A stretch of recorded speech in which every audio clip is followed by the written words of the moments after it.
తమ్ముడా, దేవుని ప్రణాళిక నీ మీద ఉందనుకో, దేవుడు నీతో మాట్లాడుతుంటాడు, ఇతరుల ద్వారా కూడా సాక్ష్యం ఇప్పిస్తుంటాడు. నీకే అర్థమవుతుంటుంది దేవుని ప్రణాళిక నా మీద ఉంది, నేను సేవ చేయాలి అనే స్పష్టత నీ ప్రేరణ ద్వారా కావచ్చు, నీలో నుండి ప్రేరణ ద్వారా కావచ్చు, ఆత్మస్వరం కావచ్చు, దేవుడిచ్చే దర్శనం, స్వప్నం, ప్రవచనం, అలాగే ఇతరుల ద్వారా కూడా సాక్ష్యం ఇప్పిస్తాడు.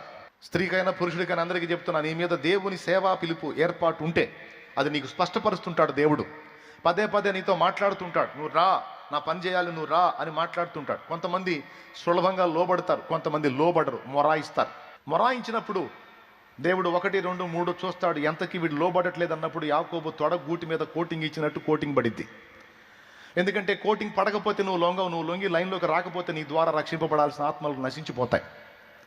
దేవుని ఏర్పాటు నీ మీద ఉంది, దేవుడు నీకు ఇచ్చిన తలాంతులు ఉన్నాయి, దేవుని ప్రణాళిక నీ మీద ఉంది, నీకు కూడా ఆసక్తి ఉంది. కానీ ఏం చేద్దాం, కొన్ని ఒత్తిళ్లను బట్టి, కొన్ని పరిస్థితులను బట్టి నువ్వు తెగించి అడుగు ముందుకు వేయలేకపోతున్నావు.